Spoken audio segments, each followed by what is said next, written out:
Ladies and gentlemen, it's my great pleasure to open today's Munich AI lecture series. It's a great pleasure to have today's speaker, René Vidal, with us. My name is Daniel Kremers, and I'd like to say a few words up front. René is one of the leading people in this field of machine learning and artificial intelligence. He's a professor in electrical and systems engineering and in radiology at the University of Pennsylvania.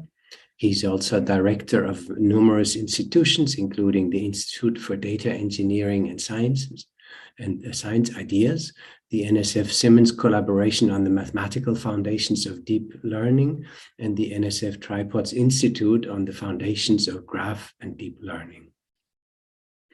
He's also an Amazon scholar. He's a chief scientist at Norse, and he's associate editor-in-chief of Transactions on Pattern Analysis and Machine Intelligence. I've known him for many, many years, from when he was still a PhD student visiting at UCLA back, more than 20 years ago. And we've followed each other's footsteps for many years, and I've very much admired many of his works. He's done a number of really groundbreaking works in the field of machine learning and data analysis, including techniques like generalized principal component analysis or sparse subspace clustering, often on the interface of mathematical modeling and machine learning and computer vision and data analysis. And so it's a great pleasure to have him with us here today and giving this talk today on explainable AI by design via semantic information pursuit. René, the floor is yours. Thank you very much, Daniel. Thank you, everybody, for coming to my lecture, and thank you for the very kind words. It's also been a really great pleasure to get to know you for the last 20 years. So as Daniel said, I just moved to the University of Pennsylvania, where the university is really making a huge investment in data science and engineering. And as part of that, there's going to be a new building dedicated exclusively to data science, as well as a large number of recruitments of both faculty, postdocs. And so I think there's going to be great opportunities for collaborations and having visitors. So I look forward to welcoming you at Penn in the years to come. Today, I'll be speaking about explainable AI, which is to some extent part of a very large grant that I have the pleasure of leading with a large number of distinguished colleagues, both in the US as well as in Munich. And this grant, it's motivated really by the fundamental question of trying to understand from a mathematical perspective why deep networks are so successful when they work, why do they fail when they fail, and essentially building the fundamentals of a theory behind deep learning, which is, I think, a great challenge and something that will probably take a decade or so to formulate. Beyond that, I also do a lot of work in medicine, various applications of AI in hematology, surgery, radiology, and beyond, which I won't be speaking about today, but happy to discuss and comment about that if you're interested in. So today I'll focus on a single topic, which is this question of explainability within deep networks. This question is motivated, of course, by the great success of deep networks everywhere. And when the success is sort of academic, we all get excited because we're interested in. But when the success begins to develop products that impact people, then we need to worry about why the networks make the predictions that they make. Are they robust? Are they safe? Do they make predictions that are fair? And so on and so on. And explainability can play a role precisely in explaining to the user why algorithms make the predictions they made, and to one extent, help users trust the predictions that are made by deep networks. And when we think about explainability in machine learning, there is usually this sort of trade-off. We tend to think that imposing interpretability as a constraint naturally has to some extent, reduce accuracy. And this has somewhat been the case in practice. So what you can see at the top left is deep networks. They are highly accurate. They produce maybe the best predictions we can do today for many problems, but they are black boxes. We don't understand why they make the predictions that they make. At the bottom right, if we look at AI in the 1950s, most predictions were made based on a series of logical rules. Each one of them was clearly interpretable to the user. But such methods have never performed very well in practice in large-scale problems. So there's been sort of this trade-off of using techniques maybe like decision trees, like we all think that they are highly interpretable and have the potential to be more accurate. But is it really so? Are decision trees highly interpretable? Decision trees are by and large based on the idea of making a series of decisions. In this case, D1 represents, say, a classifier. Above some threshold, you go to the left. Below the threshold, you go to the right. And if each one of these classifiers is an interpretable rule, these decision trees would make highly interpretable decisions. If we arrive at a final decision at the leaf of a tree, we can trace back how do we arrive there.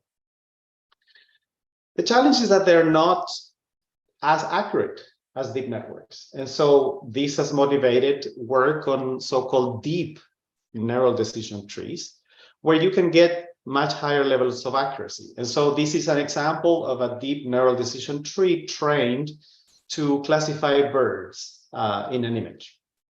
And now that it's been trained, you can go back and say, okay, let me take the root node. Let me take now which images pass the test and which images fail the test. And the question might simply be, can I interpret that decision made by the root node of the decision tree? And if you look at the images, I guess it doesn't help that I'm not an expert on classifying birds, but I cannot, as a human, sort of make a pattern as to why some images are on the left and why some images are on the right.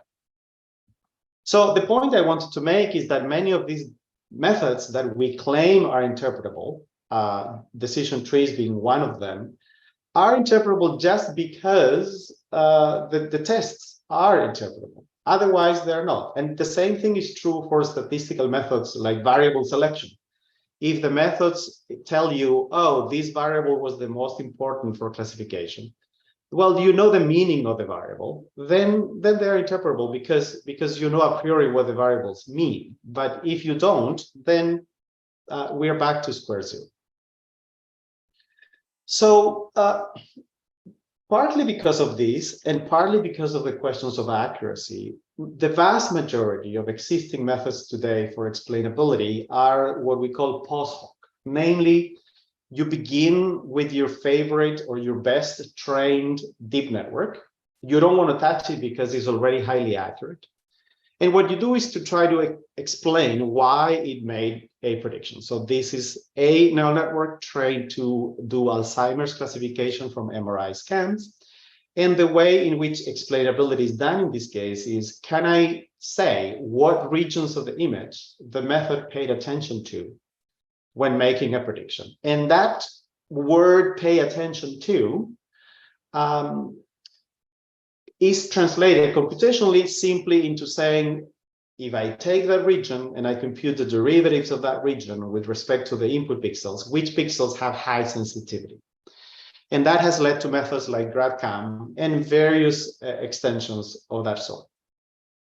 So this is good, as I said, because we don't need to retrain the model. We already have an accurate model, and we try to explain what that model did. But I'd argue that is not so good because we end up now debating as to why these regions made sense. And it's not really clear whether they make sense or not.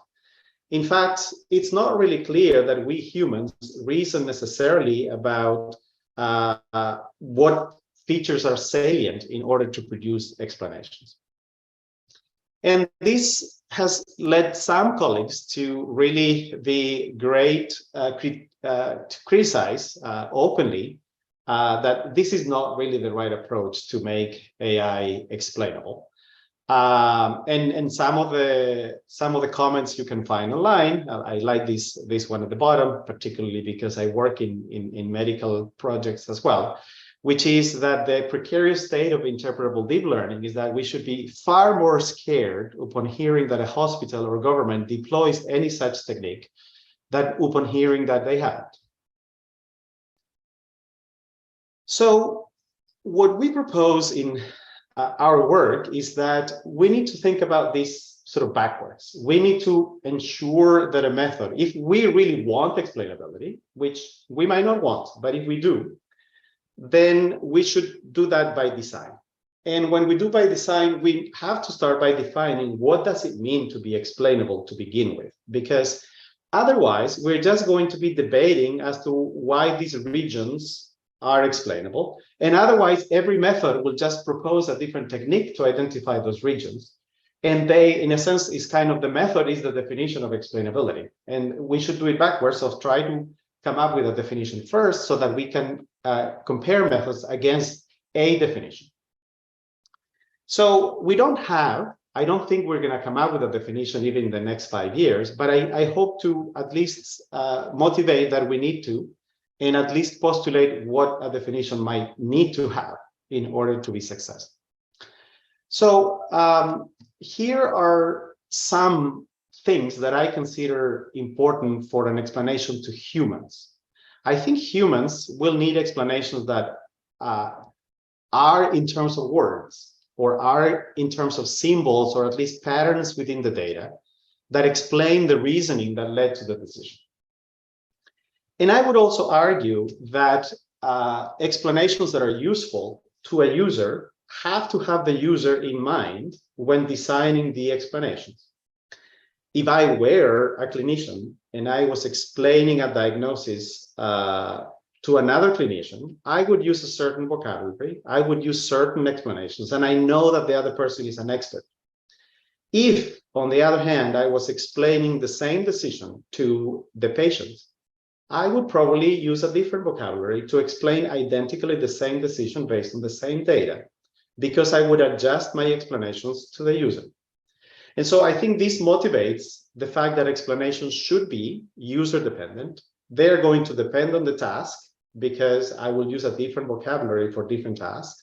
And they're also going to depend on the domain, because depending on the data, I'll be talking about different things in order to make that explanation. So how do we go from this sort of esoteric set of requirements to something more computational so that we can actually make a framework to implement something like this? So there could be many possible solutions, but what we have done thus far is to capture all of these with what we call a query set. Namely, we say that an algorithm is explainable if it is able to answer a large battery of questions. And these questions need to be all interpretable to the user. And so we might as well ask the user, what would it mean to him or her or they to be explainable? How would the user be satisfied with the algorithm? And so the user is satisfied if the user gives us, say, 1 million queries. And if the AI algorithm is able to answer all of those, then the user is satisfied that the user received an explanation for that prediction. And so what is an explanation? Obviously, we can't think of 1 million questions and answers being the explanation. The goal is to have a small subset of them, a conjunction of what are the most informative and most important questions to be asked, so that if I answer just a few, maybe 5, maybe 10, the user is satisfied as to why the AI algorithm made that decision. Now, naturally, you ask, well, where is this query set going to come? And I've said that the user is going to give it to us. And that's true. I think that's what I've been advocating. But in terms of implementation, it turns out that at least for various applications, you can come up with fairly reasonable data sets. So let me begin on the top left with the problem of classifying verbs in images. Here, I have no idea how this is done, but experts would probably look at a collection of attributes. And it turns out that with a handful of attributes, you can predict what is the class of the bird. You just need to know what attributes to ask. And it turns out that there are databases in computer vision that already come annotated with those attributes. So here, an explanation for the task of classifying the bird would be to provide a sequence of attributes that were identified. Next, let's say the task was a more general task within computer vision, like scene interpretation, providing a description for the content of the scene. I think computer vision has advanced greatly to the point that we can build relatively reliable object detectors that can be used as queries. So asking about what objects are present and a few basic relationships between objects can be a natural query set.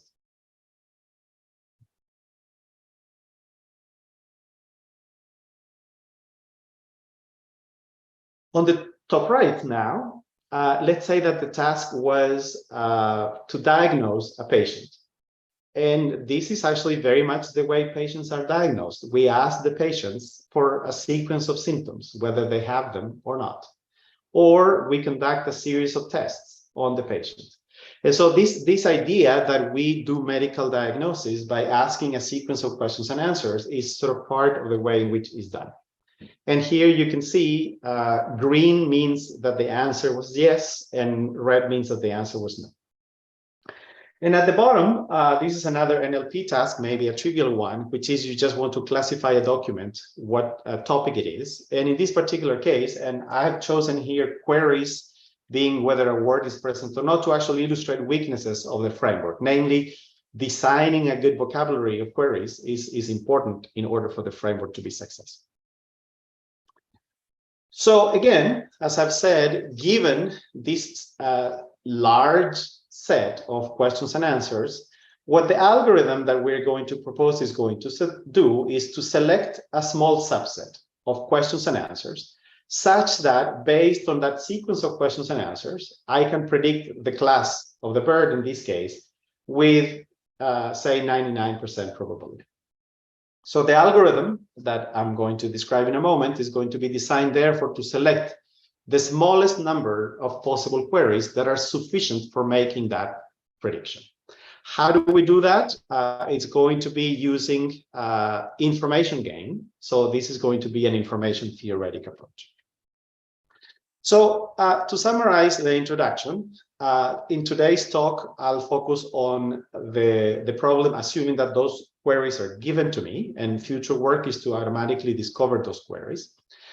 The principle is going to be selecting the smallest number of queries for making that prediction. And the approach, information pursuit, is going to be on selecting these queries in a greedy fashion, one at a time. Though the principle is actually that if you had a method that selects them all at once, that would be perfectly fine as well. The approach is going to be information theoretic. And to some extent, we conjecture that it provides a semantic generalization to classical Shannon information theory, in which we replace classical bits that were designed for compression by what we now call semantic bits. And these semantic bits are nothing but these semantic queries about the content or the semantic content of the data. The semantic code, well, it's a replacement for the classical Huffman coding in information theory, where it's the sequence of questions and answers. That is what's going to provide a code for a given data set. And the replacement for entropy, which we call semantic entropy, is going to be the expected number of queries. How many queries in average do I need in order to solve a particular task? So in the case of the bird example, what's the number of attributes that I need to look in average for the entire CUP data set in order to predict the class of the bird? Okay, so I'll begin first by defining all of these concepts mathematically. I'll continue by describing the algorithm that uses all of these concepts in order to make predictions, and how we implement it using deep generative models. And then I'll go into some simple applications in binary image classification, and then birds, and then text, and then the medical image examples that I've talked about thus far. Okay, so let me begin with the mathematical notation. So we begin with a query set, which is the set of questions about the content of the data X. So X is a random variable, capital X. Capital Q is a large binary set of all possible questions that I can ask. So it could be a million binary queries. And when I write Q of X, this is going to be the answers to all of those million queries. So that would be a binary vector of dimension 1 million. We are going to make an important statistical assumption about the query set, and is this notion of sufficiency, right? If my query set is too small, probably I cannot solve any task. So we need this query set to be sufficiently large. And our formal definition is simply that we want to solve some prediction task. And most prediction tasks involve ultimately estimating the posterior. What is the probability of Y, which is what I want to predict, given X, which is my input data. And so the assumption of sufficiency on the query set simply says that the probability of Y given X is the same as the probability of Y given the answers to all of the queries about X. So in other words, it's kind of, I can just throw away the data and replace it by the answers to all of the queries, and those will be sufficient for making the prediction. So in other words, it's kind of saying that the answers are a sufficient statistic for Y. Okay. And in a certain sense, what this means is that the task is defined by the query set, because I can make predictions for those things for which the sequence of questions and answers is sufficient. And this is actually what's also going to be essential for explainability, because each one of those queries is explainable, and therefore I can, by composing these queries, I can provide explanation for all possible predictions. As I've already said, then, each query is a basic unit of semantic information or semantic bit, and the sequence of queries and answers for a particular input X will be the code. This code depends on the query set, but it also depends on the method, the algorithm, or the encoder for selecting which questions to ask. And that's exactly what I would like to illustrate here. The overall approach is therefore that there is an input data, like an image. There is going to be a coding algorithm, like a generalization of Huffman, if you wish, that selects out of a million questions, in this case, 5 of them, which are the ones that are going to be asked about X.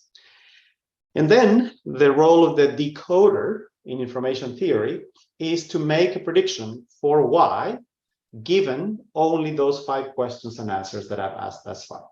Okay. And so this leads us to this formal definition of what is it that we're going to do. So here, if you see my mouse on the far right, there is the code. This is the sequence of questions and answers. The bar here is just the cardinality. So this is just counting how many questions were asked by the encoder E.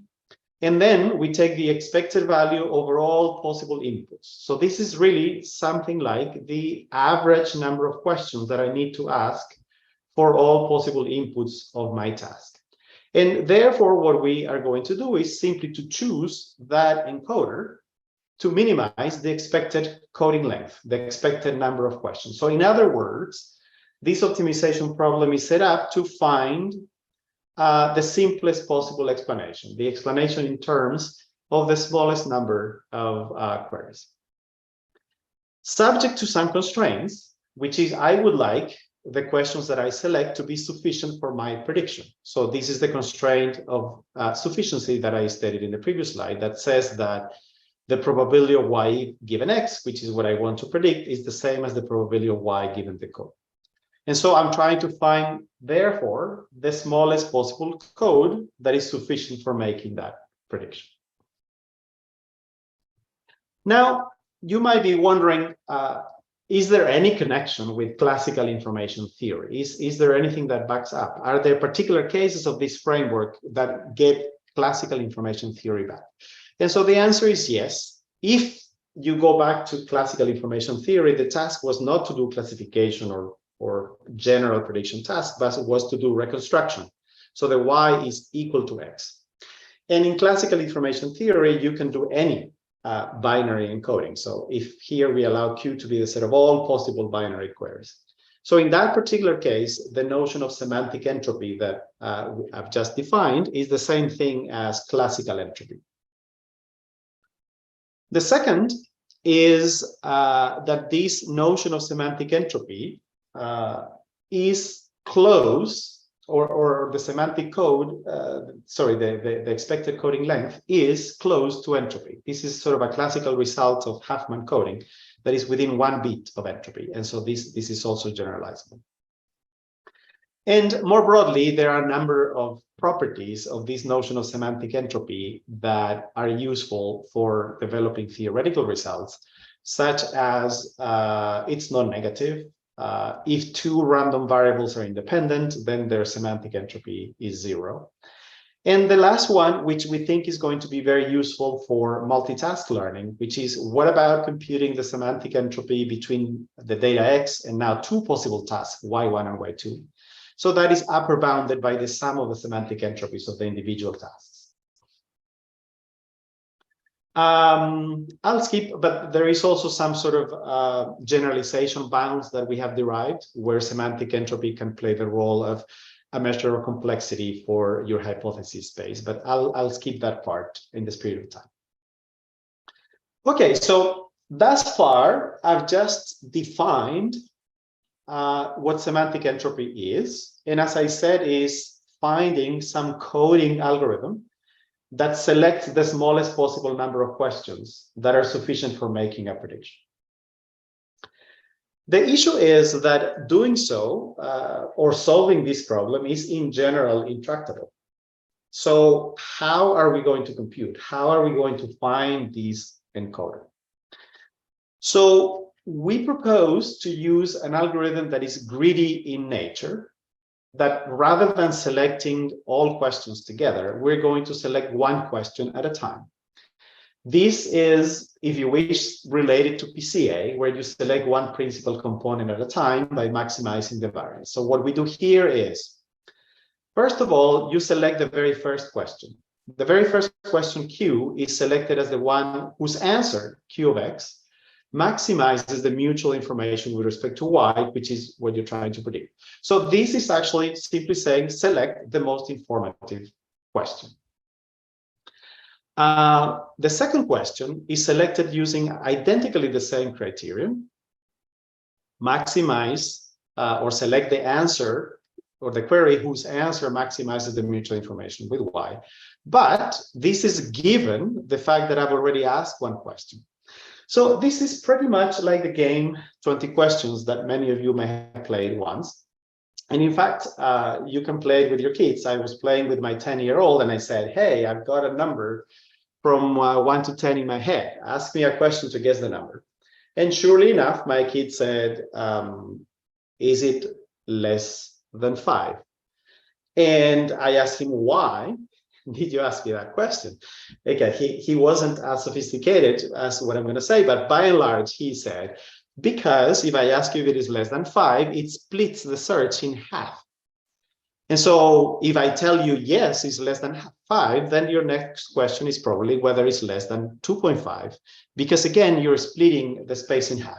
So this sequence of most informative questions, by and large, you would like them to be questions that reduce the uncertainty the most, questions that sort of split your search in half, and therefore you're going to choose questions, not questions that you're sure about, but you're going to choose questions that are more or less a 50-50 chance.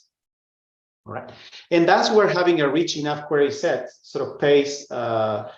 It's important, right? Because if you begin by asking, this is in, are there 20 people, 3 of them are holding hands, 2 of them are walking by the beach, and your first question is very, very complex, that's going to be a question that you know the answer is no.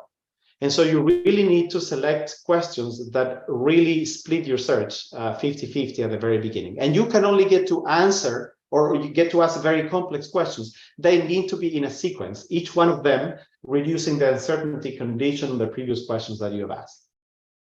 And that's the way that you produce explanations. So you would ask me now, okay, you had this intractable problem, and now you're going to have a greedy solution. Is this greedy solution bad? So for guessing a number, 0 to 10, or generally in the real numbers for guessing a number between 0 and 1, this strategy is optimal, provably optimal. But otherwise, it's generally hard. We have been able to derive, this was our first theorem actually, to say that at least when y, what you're trying to predict, is a discrete function of x, and q is the set of all binary queries, then we are within one question of the optimal entropy. So if you were to find the optimal algorithm, the optimal encoder, and instead of the optimal encoder, you do this information pursuit, you will be within one bit. And we just submitted a paper to CALT where we are able to bound what's the number of questions that you get to ask as a function of various parameters of the problem. So we are actively working on proving properties of this method. Okay, but even with that, the method continues to be intractable. The reason being that we all learned in our information theory classes that we can always just compute mutual information. But the definitions that we learn in class are useful when we're talking about one-dimensional, two-dimensional, three-dimensional variables. But when you work with images, or when you work with a query set of 1 million, then you really need some generative model. If you want to compute mutual information, you need to have a joint distribution of q of x and y. And how do I get the joint distribution of q of x and y? Well, I need to learn a generative model for the set of questions and answers and data that I have.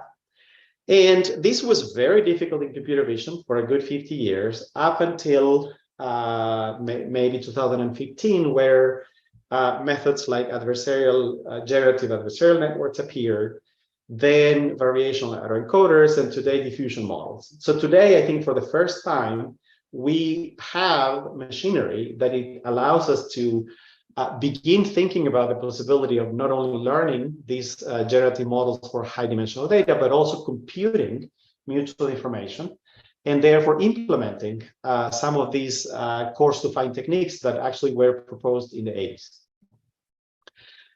But it's actually quite challenging, because you not only need to learn these generative models once, you need to learn them for every query you ask. And when you ask queries, you need to condition. And when you do that, your training set reduces. So think, for example, that one query for, say, the MNIST data set was, is this pixel black, right? Yes or no? So the very first time, right, you learn a generative model for MNIST, you have 80,000 images to learn it. But the second time, you need to condition on pixel 3,5 being black. So now only a fraction of the images have the property that pixel 3,5 is black. After the second question and the third question, the number of training examples that satisfy those conditions keeps reducing. And therefore, you quickly run out of data to actually learn these deep generative models. So to be able to address those challenges, you really need to make some assumptions as to how queries, data, the variable you wish to predict are related, in order to make the learning of these generative models tractable. So what we do, or what has been done in the past actually, is to make the assumption that all of these queries are independent. Obviously, a bad assumption to be made. A slightly better assumption is to say, well, all of the queries are independent given the class. So let's say if I know what kind of bird it is, then what attributes they have are independent from each other. That's also an assumption that is not quite correct. So what we do here is to really leverage latent variable models. We postulate the existence of some latent variable, z, such that if I condition on those latent variables and the class, then the queries are independent from each other. And so this latent variable in computer vision can represent pose and lighting variations. So in other words, if I know the viewpoint, and if I know exactly the light, and if I know that the identity of the person is Daniel Kremers, then all of the questions that I ask about face attributes of Daniel will be independent from each other. That's sort of the intuition behind the assumption here. And likewise, you can make those assumptions for other applications like phonemes in speech and video late environment. So I'm not going to explain this slide because there is no time, but for those of you who are experts in the field and are familiar with variational autoencoders, you can exploit everything I've said, the conditional independence assumptions, to actually train variational autoencoders to actually learn a generative model for the queries and the answers. And I'll skip this, happy to answer technical details if you have them. So let me now move to the experiments.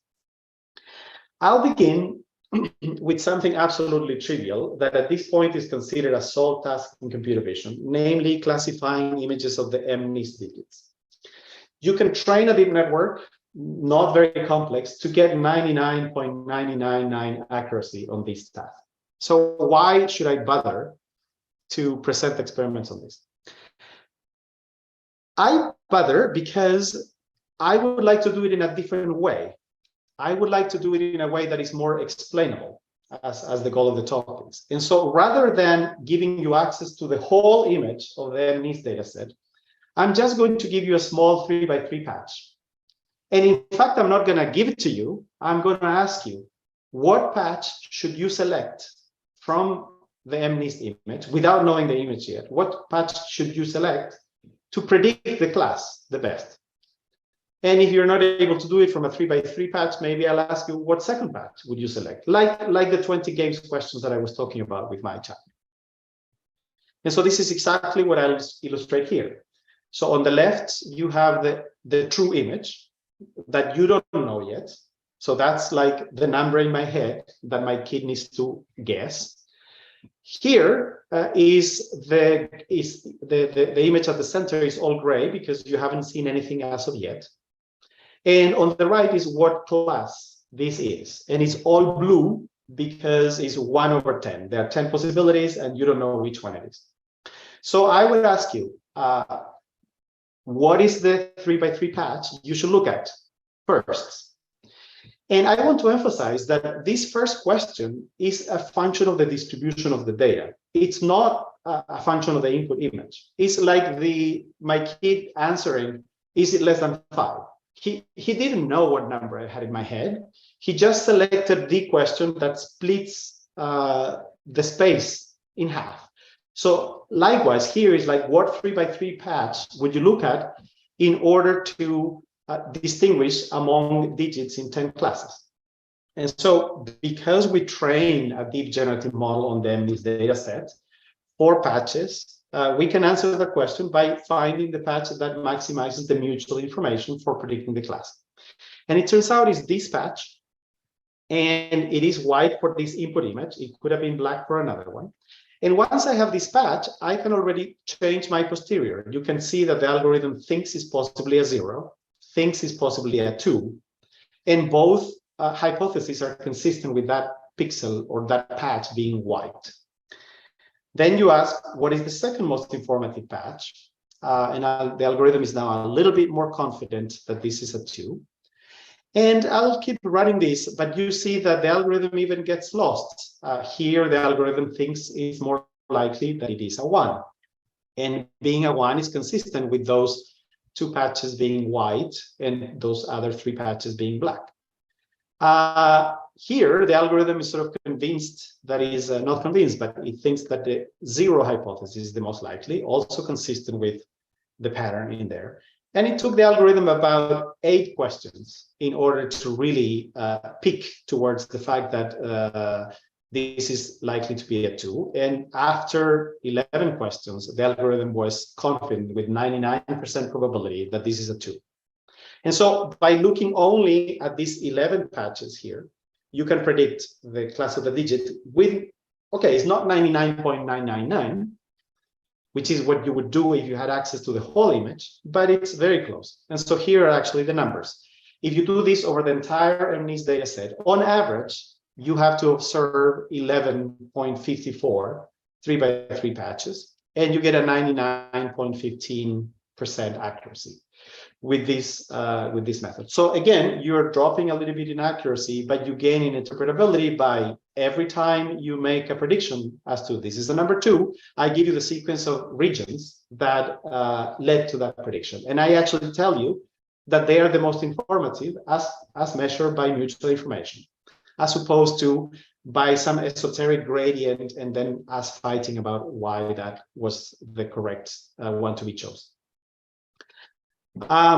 This is now more numbers on many other binary image classification data sets, sort of showing that the more complex the data set, the more number of patches you need to look at. And so this semantic entropy increases with the complexity of the task. Let me move to the bird classification example. This is the CUB data set. It has on the order of 200 bird categories and 300 attributes. And this is just one running of the algorithm where you can see the sequence of questions that get to be asked. Green means that the answer is yes. Red means that the answer is no. And typically in the entire data set with the order of 9 questions or even less, you can get to a prediction of what the bird is.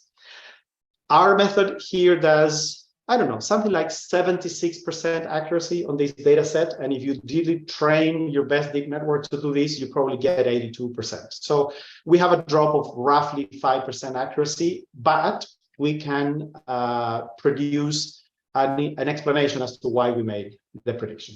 I also want to say that to implement these, you need to predict the attributes. So how do you go from the images to the attributes? We just trained a black box deep network to do that. And so you might ask me, well, isn't that a contradiction? You're not being explainable. What I would argue, and I think this is important for the framework, is the user needs to tell us at what level he or she or they want that explanation. And so in this particular case, the explanation is at the level of attributes. How do I go from the raw pixel to those attributes? I can use a deep network as long as the answers to the questions are sufficiently accurate. In fact, our theory thus far assumed oracle answers, though the implementation here was done with noisy answers because you just train a deep network to answer the questions. But as a consequence, we gain interpretability at the level that the user has told us to do, and we can go from raw data to those answers to the queries with a deep network. And then from the answers to the queries to the predictions as well. All what matters is having a generative model with a semantic representation in the middle that is no longer latent, but rather fully explained. This is a third example.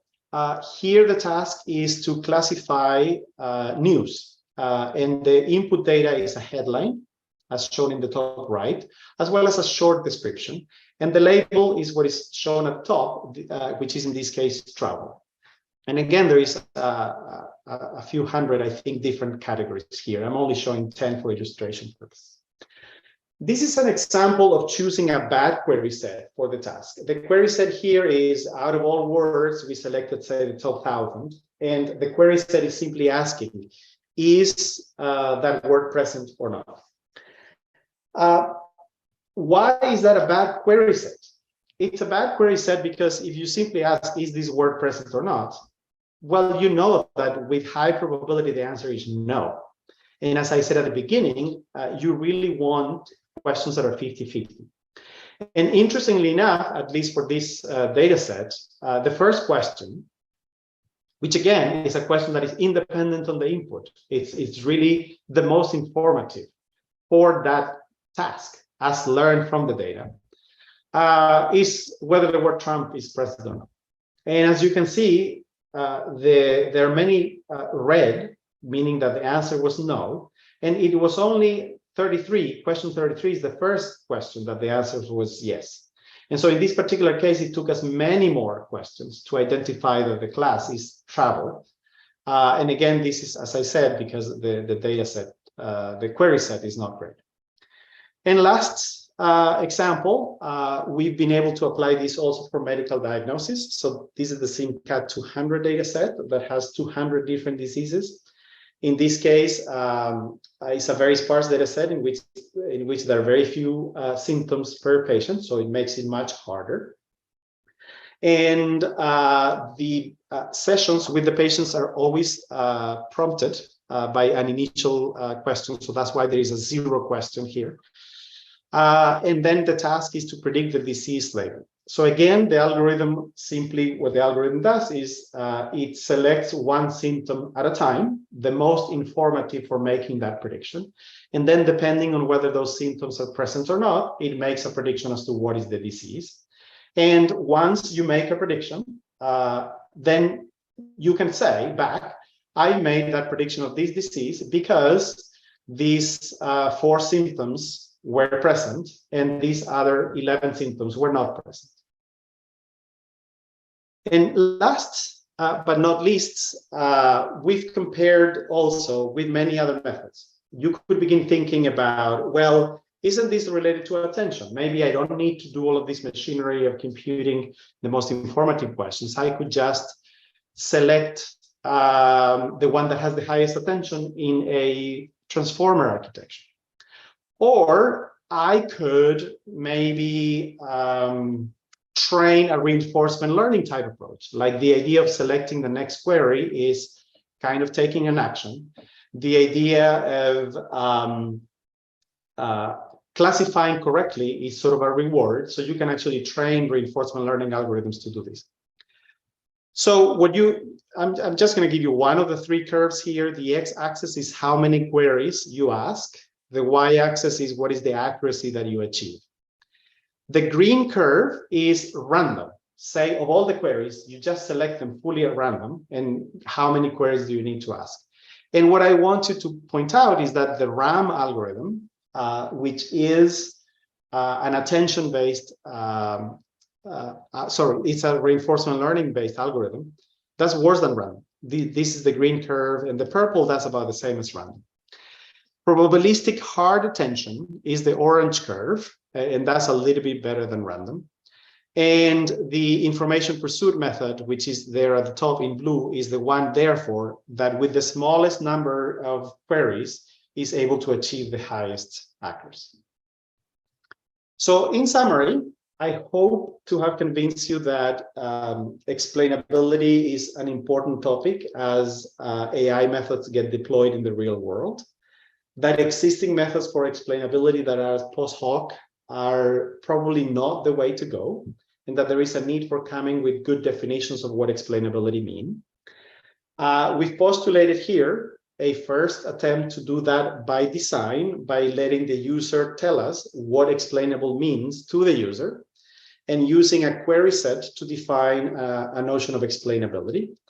We've demonstrated this on a variety of data sets. Our first version requires learning deep generative models and computing mutual information, so it's computationally intense. And our most recent version, in fact, the last slide I cheated. The last slide is based on our newest method coming up at ICLR in 2 months.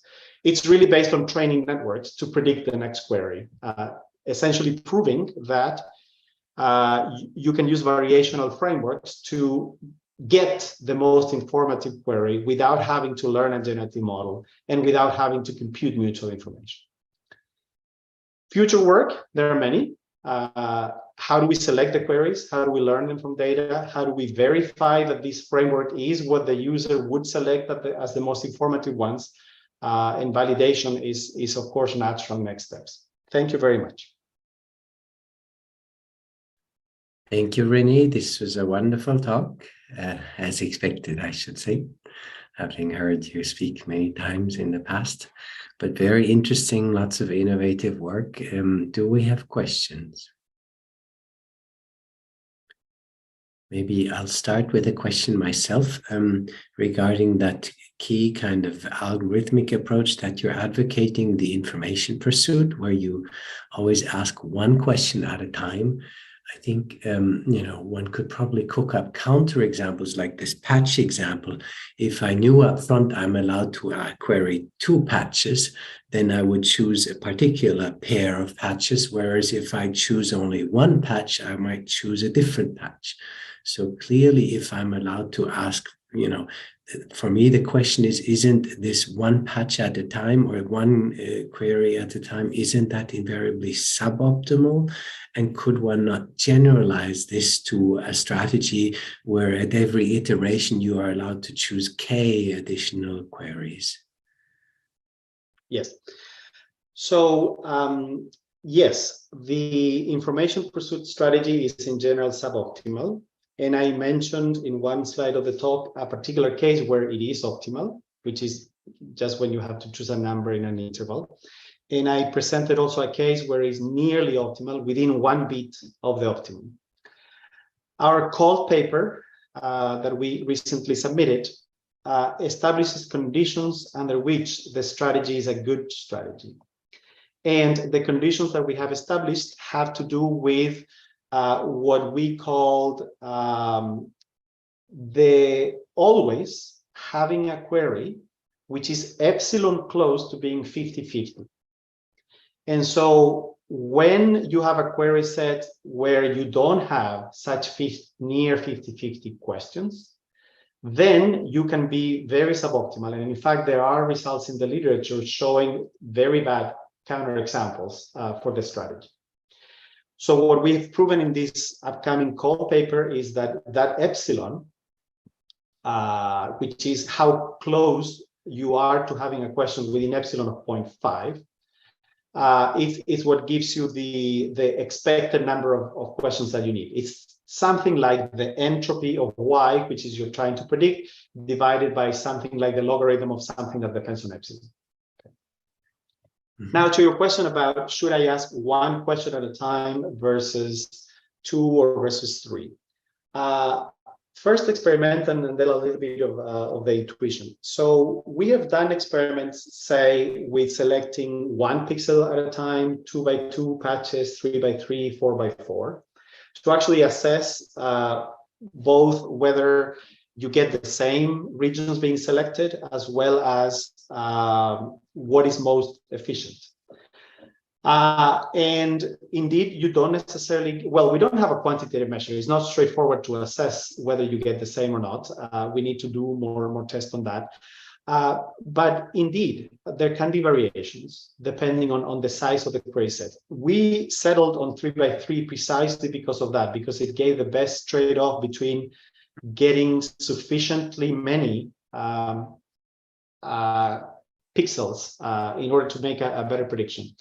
That being said, and this is a sort of a philosophical debate we've had many times, the framework will prefer to select 50-50 questions. So if the algorithm was given the choice of selecting a very complex question versus selecting a simpler one, which in the case of pixels could be, should I choose 1 or 2 or 3 simultaneously, it could be the case that the algorithm will select less. Why? Because it's closer to 50-50. So great question. I don't think we have a hard and definite answer, but I think all of these nuances probably, hopefully tell you that we've been thinking about it and that it's not simple. And I'm sure you have, and I'm sure the next question will be something that and that you've also thought about.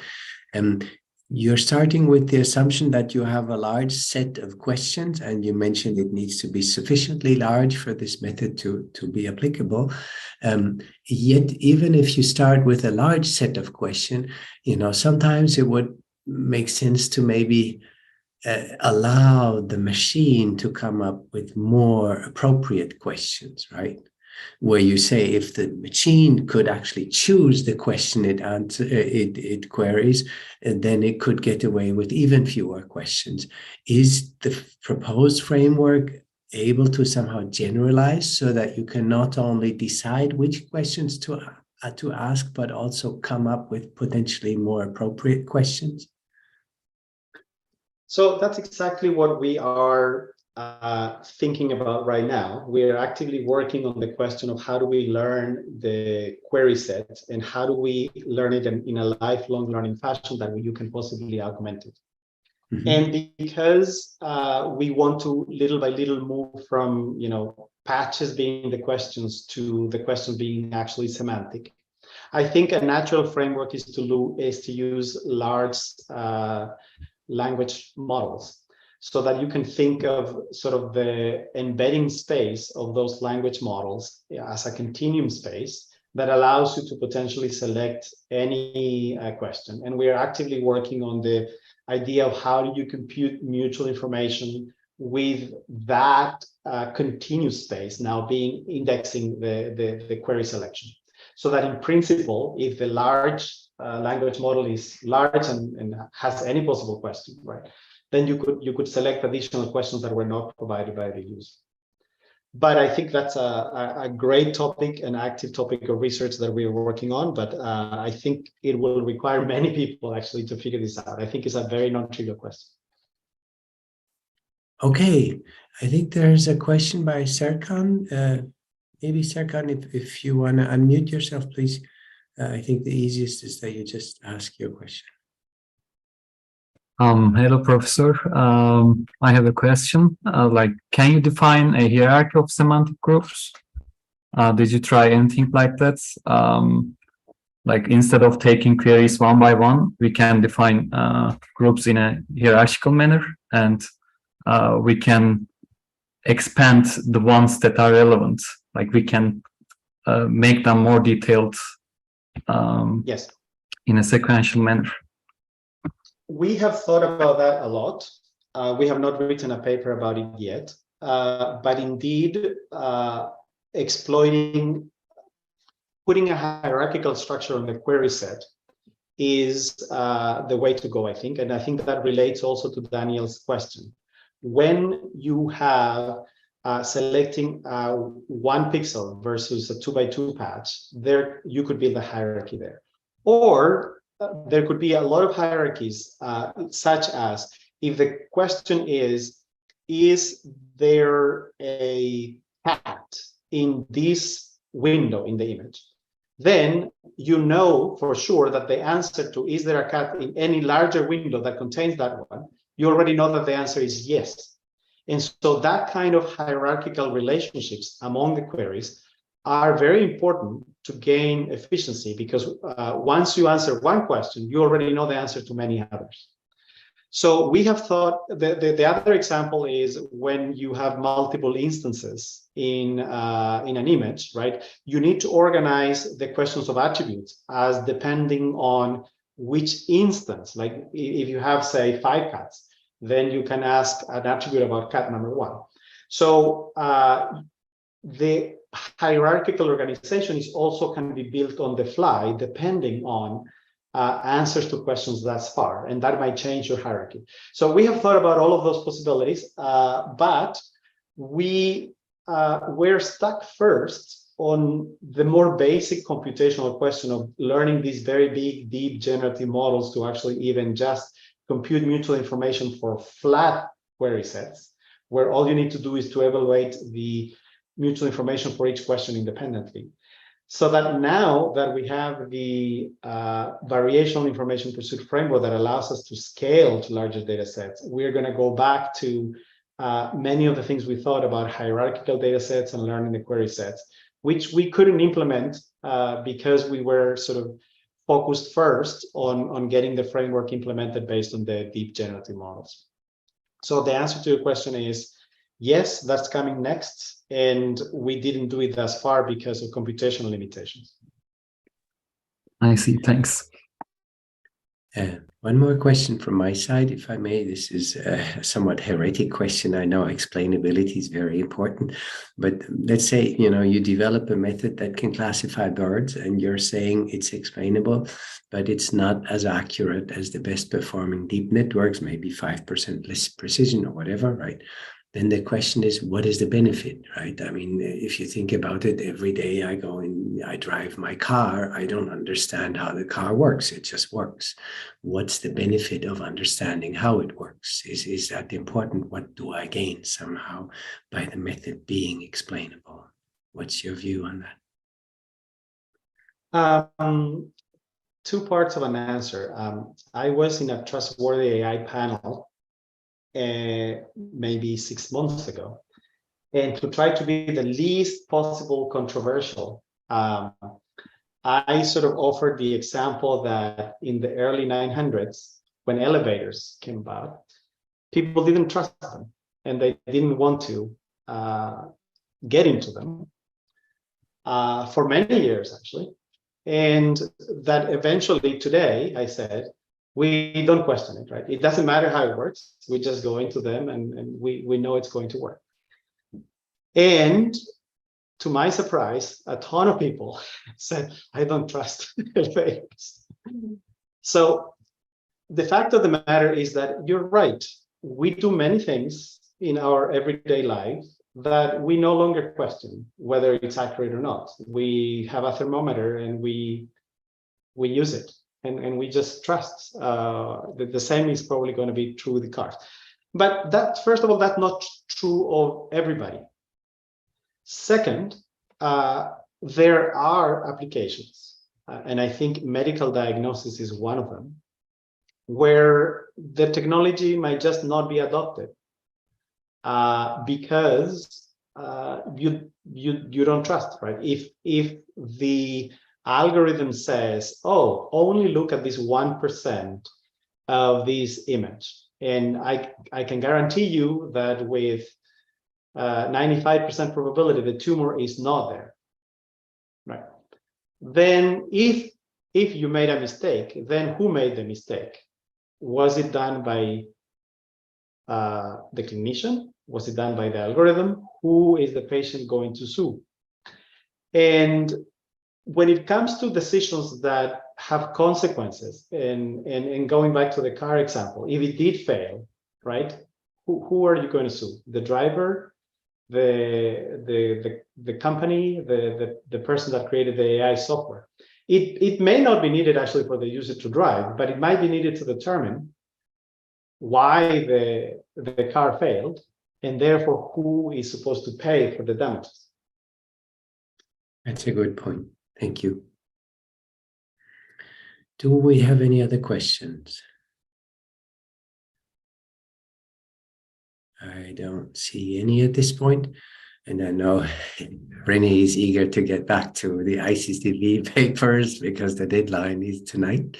So we're very happy that you carved out a certain time in this very precious day today to be here with us today and to give this wonderful talk on explainable AI and lots of new developments in this area. Thank you so much for being with us, René. Thanks everyone for joining and for the discussion. Thank you very much, and good luck to the Bayern Munich today. Thank you.